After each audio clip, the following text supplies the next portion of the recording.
Your typical political ad goes after a candidate on their voting record, but not this ad about Fred Clark. On June 4th, Representative Fred Clark received his 6th speeding ticket. This is true. Fred Clark, in fact, was stopped in Packwaukee on June 4th for doing 60 miles an hour in a 45-mile-an-hour zone on his way to a campaign event. According to police reports, Clark showed the Marquette County deputy his Wisconsin State Assembly ID card and admitted to driving 60, while the deputy informed him he'd passed 2 signs showing the lower speed limit. When asked about prior tickets, Clark said he'd been stopped for doing 42 in a 25 zone a year ago, which actually happened in 2009. But his record doesn't stop there. Clark's been caught driving with a suspended license and was ticketed twice in 1 week for rear-ending other drivers. This needs clarification. Clark tells News 3 he was, in fact, in 2 crashes in 1 week, both in which he was at fault. However, he says the suspended license charge was because of an unpaid vehicle registration, not because of moving violations. Then we get to the most shocking part of the ad, which happens right here at this intersection. Then, in 2009, Fred Clark ran this red light, seriously injuring this bicyclist. This is true. As you can see from this Madison Metro bus video, Clark was cited for running a red light. He paid an $88 fine. The bicyclist injured was not asked for his permission for this video to be used in this ad. You may wonder who decided to make this an issue in the campaign. You'll see here that Wisconsin Family Action paid for the ad. That group is a sister organization to the Wisconsin Family Council. You may know it as the group that has advocated for the amendment defining marriage in the state. Family Action is the arm that does election-related work. Bottom line, should a driving record rather than a voting record be an issue in a political campaign? That, of course, is for you, the voter, to decide. I'm Jessica Arp with this News 3 Reality Check. It didn't take a third-party group to amp up the mudslinging. Tommy Thompson has taken it upon himself to unleash the most emotionally loaded ad of the 2012 campaign. Tammy Baldwin had the opportunity to vote to honor the victims of 9/11, and she voted against it. This is misleading. This entire ad hinges on one vote that happened in early September of 2006. Congress moved to pass a 5-page resolution commemorating the 5th anniversary of September 11th. It reads like this. Whereas, on the morning of September 11, 2001, while Americans were attending to their daily routines, terrorists hijacked 4 civilian aircraft, crashing 2 of them into the towers of the World Trade Center in New York City and a 3rd into the Pentagon outside Washington, D.C., and goes on to laud heroic actions and commemorate the loss of those killed. But here's where things get sticky. The resolution also included wording praising things like the Patriot Act and border security measures that were championed by President George W. Bush and vehemently opposed by some Democrats. In all, 22 Democrats voted against this resolution, Baldwin saying that it was disgracefully politicizing the issue. Other Democrats even speculated at the time that the wording was only included to trap them in a vote that could be used against them. Is a slap in the face to every one of their families and anyone who has ever served in the United States military. Should that vote alone stand as her record on 9/11 victims? Baldwin has voted 9 times for resolutions commemorating 9/11. She also voted to award congressional gold medals to the victims of the terrorist attacks. It's a very dangerous path Tammy's leading us on. What would you do if these were your children? How would you feel? Although they don't explain it here, this last citation has to do with Baldwin's vote against a defense appropriation bill. While she did vote against it, her reason was she objected to continuing to fund the war in Afghanistan. This bill never passed the U.S. Senate. I'm Jessica Arp with this Campaign 2012 Reality Check. After accusing her opponent of politicizing 9/11 with his latest ad, Tammy Baldwin is firing back with her own charges over the national tragedy. Tommy Thompson's ad is a disgrace. The truth. Time and again, Tammy Baldwin has supported honoring victims of 9/11. This is true. Baldwin did vote 9 times to honor the victims of 9/11 with commemorating resolutions and once to authorize a 9/11 memorial. She did, as Thompson pointed out, vote against the commemorating resolution in 2006, but it included provisions unique to that resolution that lauded the Patriot Act and other controversial measures that Baldwin opposed. And Tommy Thompson? He got a government contract to provide health care to 9/11 first responders. This is also true. Thompson was named president of Logistics Health of La Crosse in 2005. In 2008, Logistics got an $11 million contract from the Department of Health and Human Services to provide care and monitor the health of 9/11 first responders. It was an agency he'd left only 3.5 years earlier, and some at the time questioned the move. But Tommy took advantage, leaving them without the care they were promised. Tommy Thompson personally made over $3 million off the deal. This is misleading. Logistics got the contract in June of 2008, and by September they were under fire. Responders said they weren't getting care because a switchover between companies hadn't been processed.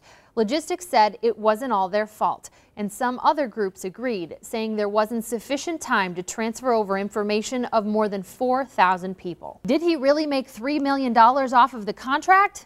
No. Documents show he made $3 million off of the sale of the company last year.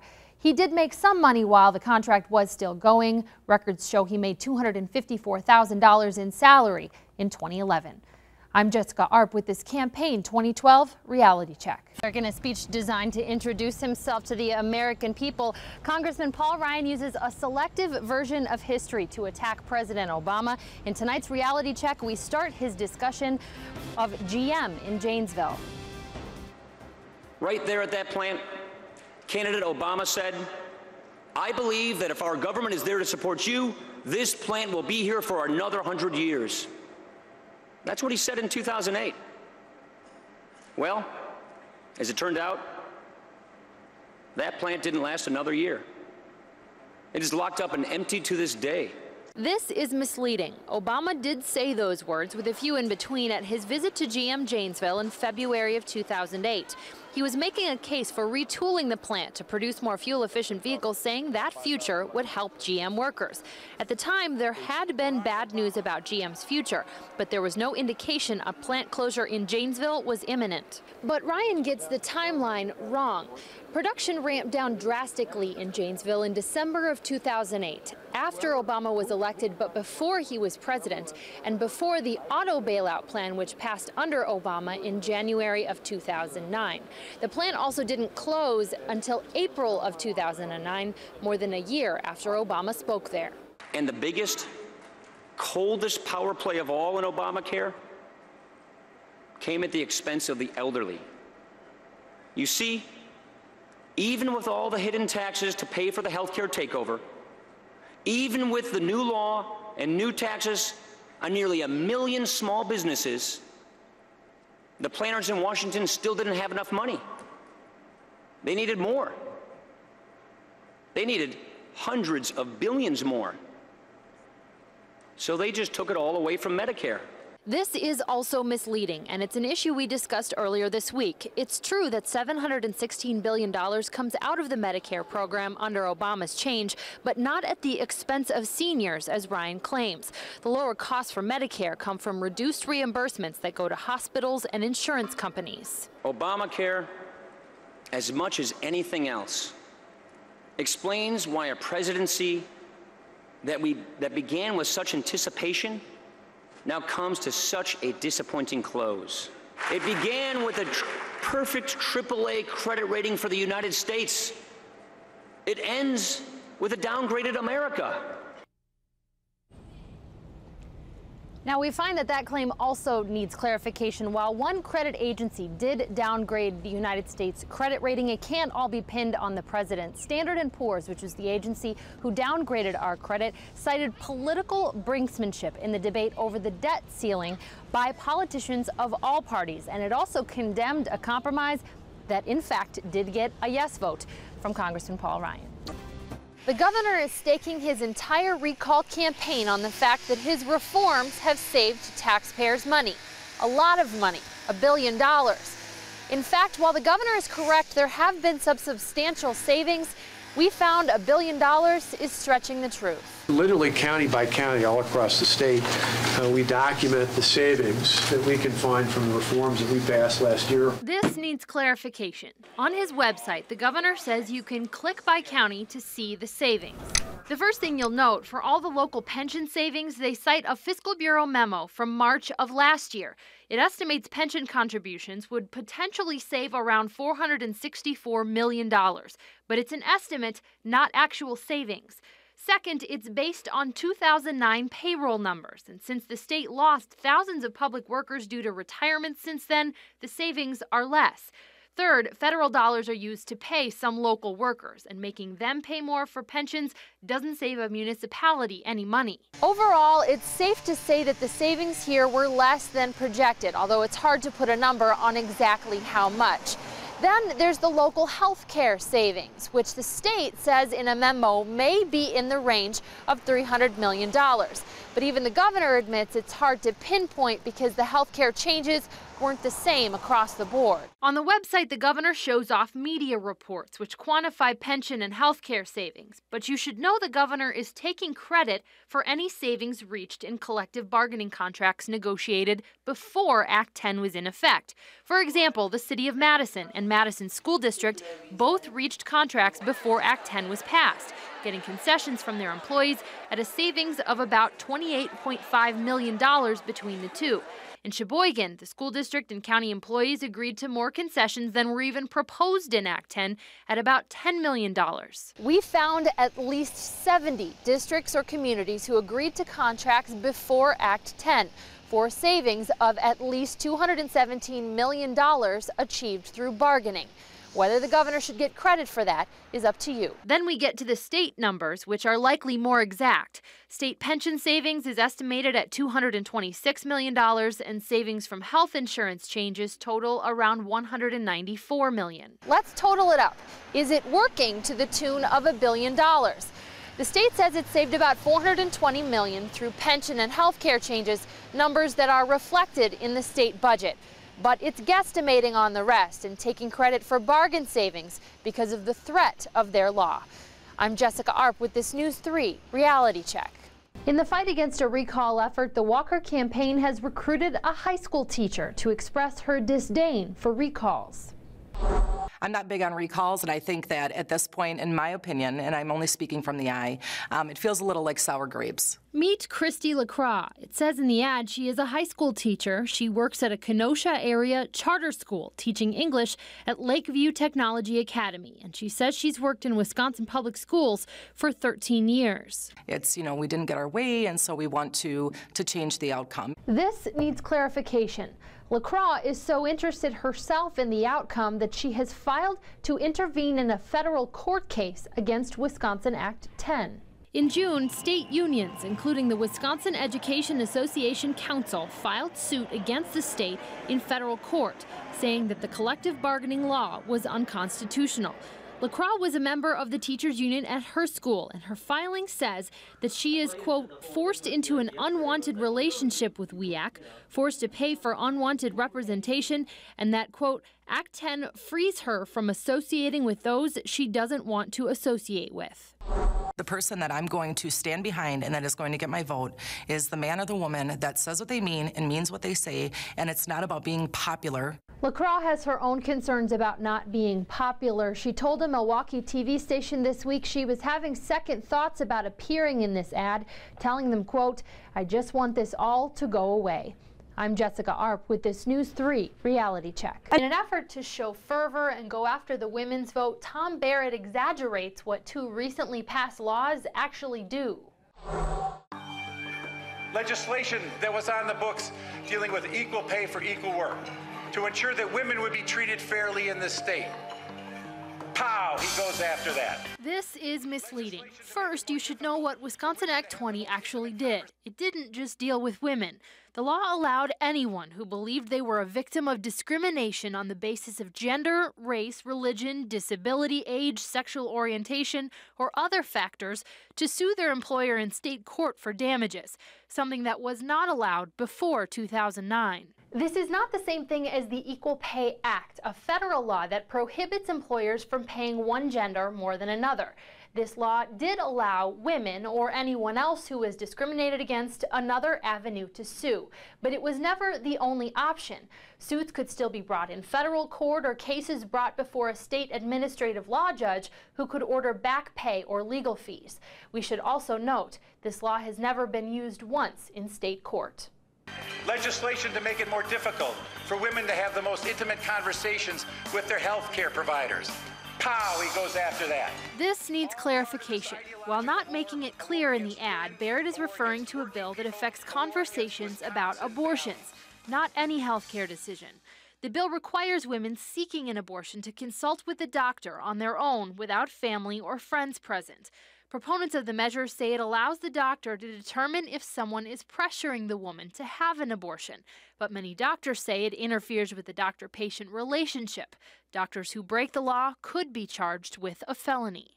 What you see on the screen makes it seem like this was all done in secret. The bill did go through legislative committees and was passed on the floor of the legislature in open session, although the governor did sign it privately. I'm Jessica Arp with this News 3 Reality Check. It was called the Path to Prosperity, Paul Ryan's budget plan that proved to be a path to controversy, primarily because of changes to Medicare. This is the budget that we are putting forward today. This represents our choice for our country's future, and it's our commitment to the American people. The first thing to know, there have been multiple versions of this plan. The first, introduced in 2011, was revised in 2012. In both versions, the single largest change would be to convert the system that currently pays hospitals or clinics directly for seniors' health care to one that pays a private insurance company for their care. It wouldn't apply to anyone in the Medicare system now or for a while, only those turning 65 after the year 2022, although those in traditional Medicare could opt into the new program. In Ryan's new version, that new program would be run like an exchange, where seniors choose a plan from a menu of options. Lastly, it would raise the eligibility age for Medicare by 2 months per year until reaching the age of 67 in 2034. What could all these changes mean? Well, according to the nonpartisan Congressional Budget Office, it would drastically reduce the amount of spending on health care, but could also change how much seniors spend out of their own pockets. How much, you ask? The CBO's original analysis of the 2011 Ryan plan showed out-of-pocket costs could increase by more than 40% than they would under the current system. But their analysis of the latest Ryan budget did not include any estimate of cost increases. To shift the conversation, Republicans have now keyed in on how President Obama has changed Medicare, a change that's being spun two ways. Here's what the president won't tell you about his Medicare plan, about Obamacare. The president raised $716 billion from the Medicare program to pay for the Obamacare program. I've proposed reforms that will save Medicare money by getting rid of wasteful spending in the healthcare system. Reforms that will not touch your Medicare benefits, not by a dime. It's true that $716 billion comes out of the Medicare program, but Obama's changes to Medicare wouldn't come out of the pockets of seniors. Instead, the lower costs for Medicare come from reduced reimbursements that go to hospitals and insurance companies. And here's where we circle back to Paul Ryan's budget plan. The path to prosperity includes those so-called cuts, too. Congressman Ryan's budget makes those same cuts to Medicare. How do you square that? Well, first of all, Congressman Ryan has joined my campaign, and his campaign is my campaign now, and we're on exactly the same page. And my campaign has made it very clear. The president's cuts of $716 billion to Medicare, those cuts are going to be restored if I become president and Paul Ryan becomes vice president. While Ryan has skirted the issue in recent interviews, he told ABC News in July that his version of the cuts extended the solvency of Medicare, while Obama's simply funded his new program. I'm Jessica Arp with this News 3 Reality Check. Wisconsin's budget battle takes center stage tomorrow at the Capitol. Good evening, everyone. I'm Sarah Carlson. And I'm Andy Choi in for Eric Cronkite. Tonight, many union members are speculating a political tit-for-tat has already taken place. Now, not all state worker unions are impacted by Governor Walker's plans to eliminate union bargaining rights. Only News 3's Jessica Arp asks the question, is this political payback for campaign endorsements?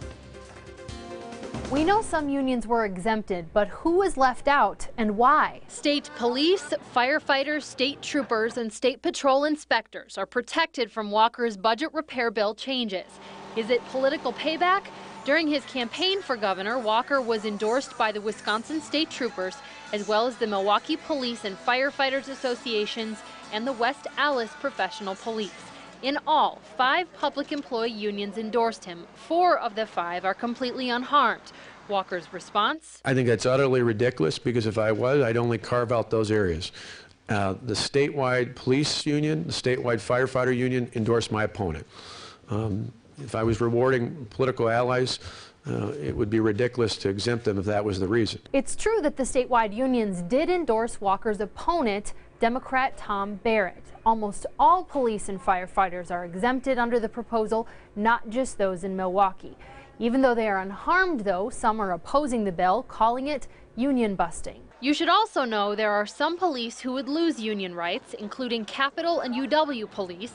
Walker says their work can be covered in the event of a slowdown, while local protection can't. Overall, Walker says there is a different expectation. Why should it be any different for police, fire, state inspectors? Why should union rights be any different for any of them? Currently, we've had a long-standing tradition when it comes to fire and police service in the state of Wisconsin.